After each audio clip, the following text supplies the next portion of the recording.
가족 중에 치매 환자가 계셨던 분들, 한 번쯤 이런 걱정 해보셨을 겁니다. 혹시 나도 치매 걸리는 거 아닐까? 그런데요, 이런 걱정을 줄여줄 수 있는 실질적인 예방법이 하나 있습니다. 바로 걷기입니다.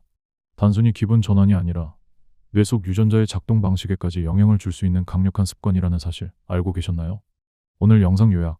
오늘 영상에서는 걷기가 어떻게 치매, 특히 유전적 위험이 있는 사람들에게 도움이 되는지 구체적으로 설명드립니다.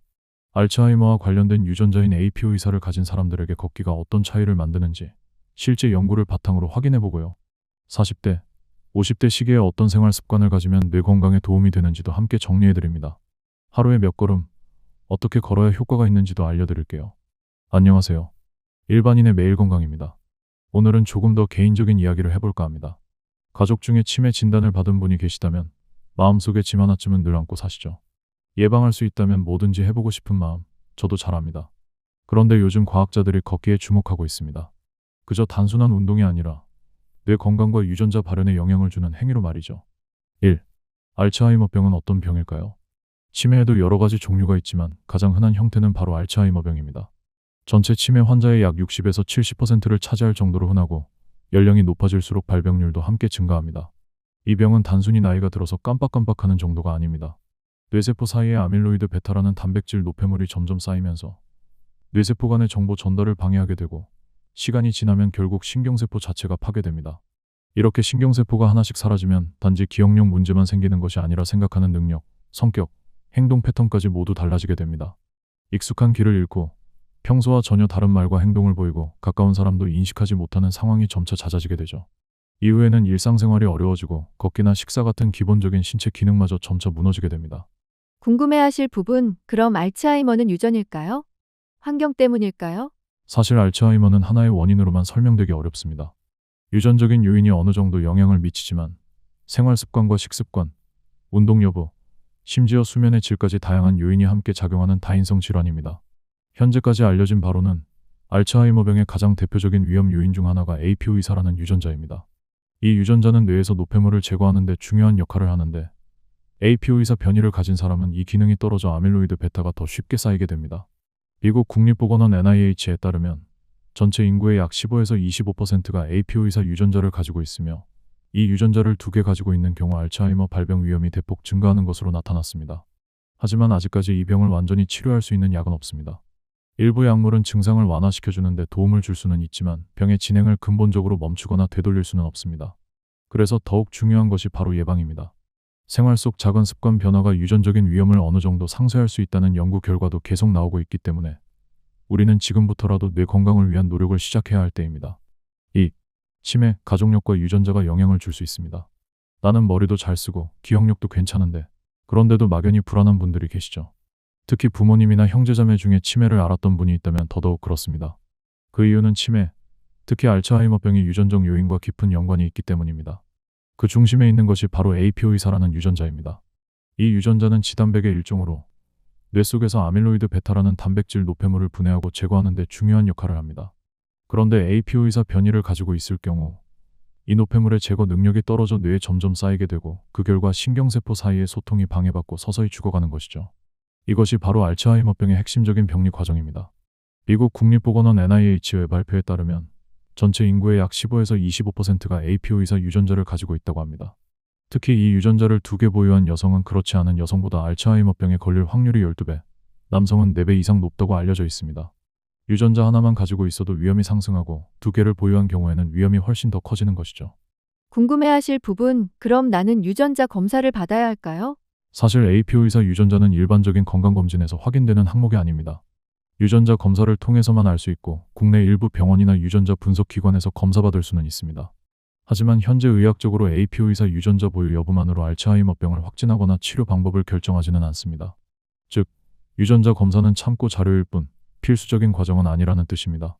오히려 중요한 건 가족력이 있거나 고혈압, 당뇨, 고지혈증 등 뇌 건강에 영향을 줄 수 있는 질환을 앓고 있다면 생활 속에서 미리미리 뇌를 보호하는 습관을 만드는 것입니다. 예를 들어 충분한 수면, 스트레스 조절, 균형 잡힌 식사, 뇌를 자극하는 활동도 도움이 되지만 무엇보다 가장 실천하기 쉬우면서도 뇌에 좋은 것이 바로 걷기입니다. 걷기는 누구나 할 수 있는 활동이지만 단순한 운동 이상의 효과가 있다는 것이 연구를 통해 밝혀지고 있습니다. 특히 APO 의사 유전자를 가진 사람들에게서도 걷기의 뇌보호 효과가 확인되었다는 점이 더욱 주목할 만합니다. 유전적 위험이 있더라도 생활 습관으로 충분히 늦추거나 예방할 수 있다는 과학적 근거가 생긴 것이죠. 3. 10년간의 추적 연구, 걷기의 힘이 입증됐습니다. 최근 미국 알츠하이머병 협회에서 열린 국제학술대회에서 매우 주목할 만한 연구 결과가 발표됐습니다. 연구진은 70세에서 79세 사이의 고령자 2,985명을 무려 10년간 추적 관찰하며 걷기와 인지 기능 사이의 관계를 분석했습니다. 특히 이들 중에는 알츠하이머병의 대표적인 유전 위험 인자인 APO 의사 유전자를 가진 사람들도 포함되어 있었죠. 연구는 매년 참가자들의 걷는 양을 설문으로 조사하고 표준화된 인지 능력 테스트를 통해 변화 과정을 측정했습니다. 그리고 그 결과는 놀라웠습니다. 걷는 양이 많은 사람일수록 인지 기능의 저하 속도가 눈에 띄게 느려졌고, 이러한 경향은 APO 의사 유전자를 가진 고위험군에서 특히 더 두드러지게 나타났습니다. 궁금해하실 부분, 그럼 어느 정도 걸어야 효과가 있을까요? 이 연구에서는 걷는 속도보다는 걷는 양 자체가 중요하다는 점이 강조되었습니다. 구체적으로는 걷는 양이 10% 늘어날 때마다 여성의 경우 복잡한 사고력, 즉 여러 가지 정보를 종합해서 판단하는 능력이 약 4.7% 향상되었고, 남성은 2.6% 향상되었습니다. 특히 APO 의사 유전자를 가진 사람들에게선 더욱 극적인 결과가 나왔습니다. 걷는 양이 10% 증가할 때 여성은 전반적인 인지 기능이 8.5%, 남성은 무려 12%나 증가한 것입니다. 이건 단순히 운동의 효과를 넘어서 유전적 위험을 일부 상쇄할 수 있다는 가능성을 보여주는 의미 있는 결과입니다. 연구진은 걷기가 뇌 속에 존재하는 BDNF라는 단백질을 증가시키기 때문이라고 설명합니다. BDNF는 뇌유래 신경영양인자라는 이름을 가진 단백질로 뇌세포의 성장과 회복 그리고 기억력 유지에 매우 중요한 역할을 합니다. 쉽게 말하면 이 단백질은 뇌에 뿌리는 비료 같은 존재입니다. 걷기를 포함한 신체 활동을 하면 BDNF가 더 많이 생성되고 뇌의 회복력과 학습 능력, 감정 조절 기능까지 개선될 수 있다는 것이죠. 이미 2022년에 발표된 또 다른 연구에선 하루에 약 3,800보만 걸어도 치매 발병 위험을 25% 낮출 수 있다는 결과도 있었기 때문에 이번 10년 추적 연구는 그 효과를 한층 더 확실하게 뒷받침해준 셈입니다. 4. 걷기의 효과, 남성과 여성에서 달랐습니다. 이번 연구에서 흥미로웠던 점은 걷기가 성별에 따라 서로 다른 방식으로 인지 기능에 영향을 미쳤다는 점입니다. 일반적으로 보면 걷는 양이 10% 늘어날 때 여성은 복잡한 사고 능력이 약 4.7% 향상되었고 남성은 2.6% 향상되는 정도였습니다. 여성이 조금 더 높은 개선 효과를 보인 것이죠. 하지만 여기서 놀라운 반전이 있었는데요. APO 의사 유전자를 가진 고위험군에선 이 성별 간 차이가 정반대로 나타났습니다. 같은 조건에서 걷는 양이 10% 증가했을 때 여성의 전반적인 인지 기능은 8.5% 향상된 반면 남성은 무려 12%까지 인지 능력이 향상되었다는 결과가 나온 겁니다. 궁금해하실 부분, 왜 이런 성별 차이가 생기는 걸까요? 아직 정확한 이유는 밝혀지지 않았습니다. 하지만 연구진은 호르몬, 뇌 구조 또는 유전자와 신경회로 간의 상호작용에서 차이가 생겼을 가능성을 염두에 두고 추가 연구를 진행 중이라고 밝혔습니다. 한 가지 분명한 건 유전적으로 불리한 조건을 가진 사람에게도 걷기가 분명한 긍정적 영향을 준다는 사실입니다. 걷는다는 단순한 행동 하나로 뇌의 유전자 작용과 연결망이 회복될 수 있다는 건 매우 희망적인 이야기이기도 하죠. 5. 걷기는 왜 뇌에 좋을까요? 걷기가 단순한 유산소 운동이라는 건 많은 분들이 알고 계실 겁니다. 혈액순환을 돕고 심장 건강에 좋고 스트레스를 줄여주는데도 효과적이죠. 그런데 뇌 건강과 관련해서는 한 가지 특별한 단백질이 깊이 관여하고 있습니다. 바로 BDNF, 즉 뇌율의 신경영양인자라는 물질입니다. BDNF는 말 그대로 뇌세포의 생존과 성장을 도와주는 단백질입니다. 뇌세포 사이의 연결을 강화하고 손상된 세포의 재생을 촉진하는 데에도 중요한 역할을 하죠.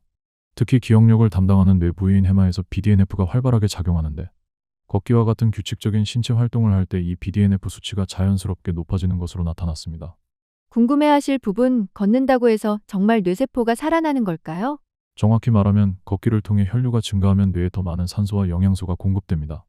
이때 BDNF가 활성화되어 새로운 신경세포 생성과 기존 신경망 강화가 일어나게 되는 것이죠. 이 과정을 통해 기억력 향상은 물론이고 우울감 개선, 인지 능력 유지에도 도움을 줄 수 있다는 것이 지금까지 여러 연구에서 밝혀졌습니다. 신디 바르아 박사는 이를 두고 BDNF는 뇌에 뿌리는 비료와 같다고 표현했는데요. 참으로 절묘한 비유입니다. 식물이 잘 자라려면 햇볕과 물 그리고 비료가 필요하듯이 우리 뇌도 건강을 유지하려면 자극과 영양 그리고 BDNF 같은 성장 요인이 필요하다는 뜻이죠. 실제로 2022년에 발표된 한 연구에서는 속도에 상관없이 하루에 약 3,800보 정도만 걸어도 치매 발병 위험을 약 25% 낮출 수 있다는 결과가 나왔습니다. 그러니 꼭 무리해서 오래 걷지 않아도 괜찮습니다. 하루에 천천히라도 꾸준히 걷는 것 그 자체로 이미 뇌 건강을 위한 좋은 시작이 될 수 있습니다. 6. 하루에 얼마나 걸어야 효과가 있을까요? 궁금해하실 부분, 그럼 하루에 얼마나 걸어야 할까요? 이 질문에 대한 답은 생각보다 간단하고 또 실천 가능성도 높습니다. 2022년에 발표된 한 연구에 따르면 속도에 관계없이 하루에 약 3,800보 정도만 걸어도 치매 발병 위험을 약 25%나 낮출 수 있는 것으로 나타났습니다. 3,800보면 얼마나 될까요? 집 근처 마트를 한 바퀴 돌거나 공원에서 30분 정도 천천히 산책하는 정도입니다. 특별히 운동화나 운동복을 갖춰 입지 않아도 일상 속에서 충분히 실천 가능한 양이지요. 여기서 많은 분들이 궁금해하시는 게 또 하나 있습니다. 하루에 꼭 한 번에 몰아서 걸어야 할까요? 아니면 나눠서 걸어도 될까요? 연구 결과에 따르면 꼭 한 번에 많이 걸을 필요는 없습니다. 아침에 15분, 저녁에 15분 이렇게 나눠서 걸어도 효과는 충분하다는 것이죠. 중요한 건 총 걸음 수보다도 꾸준함입니다. 또 한 가지, 속도보다는 리듬이 더 중요하다는 점도 기억해 주세요. 빠르게 걷는 것보다 매일 비슷한 시간에 일정한 패턴으로 걷는 것이 뇌의 생체 리듬과 인지 기능 유지에 훨씬 긍정적인 영향을 준다는 연구들이 많습니다. 예를 들어 아침 식사 후 가볍게 집 주변을 걷거나 저녁 식사 후 동네 한 바퀴 도는 습관을 만드는 것도 뇌 건강에 아주 좋은 자극이 될 수 있습니다. 이처럼 하루에 몇천 보만 걷는 습관, 그것이 유전적인 위험을 갖고 있어도 뇌를 건강하게 지킬 수 있는 가장 현실적인 방법이 될 수 있습니다. 무엇보다 꾸준히 내가 감당할 수 있는 속도로 일상 속에서 자연스럽게 걷는 것. 그게 바로 우리 뇌가 가장 좋아하는 운동입니다. 실생활 적용 팁, 걷기를 습관으로 만드는 방법. 걷는 게 좋다는 건 아는데 막상 실천이 어렵다는 분들 많으시죠? 그럴 땐 다음과 같은 방법을 써보세요. 하나, 아침에 일어나면 창문을 열고 10분이라도 걷기. 둘, 점심 먹고 나서 카페 가기 전에 잠깐 한 바퀴 돌기. 셋, TV 보면서 실내에서도 제자리 걷기. 넷, 만보기를 설치해서 숫자로 확인하며 동기부여하기. 무리해서 오래 걷지 않아도 좋습니다. 중요한 건 매일 걷는다는 리듬입니다. 결론 및 실천법. 치매가 걱정될수록 우리는 더욱 생활 습관에 집중해야 합니다. 유전자가 있다고 하더라도 걷기 같은 간단한 활동만으로도 그 위험을 낮출 수 있다는 연구 결과가 반복해서 나오고 있습니다. APO이사 유전자를 가지고 있는 사람도 단순히 하루에 몇천 보 걷는 습관만으로 인지 기능을 지킬 수 있고, 심지어 그 효과는 그렇지 않은 사람보다 더 크다는 사실. 이제 걷기는 단순한 운동이 아니라 뇌 건강을 지키는 가장 확실한 도구입니다. 오늘부터 집 앞 골목이라도 한 바퀴 걸어보는 건 어떨까요? 그 한 걸음이 뇌를 건강하게 지켜주는 예방의 한약이 될 수 있습니다. 일반인의 매일 건강이었습니다. 감사합니다.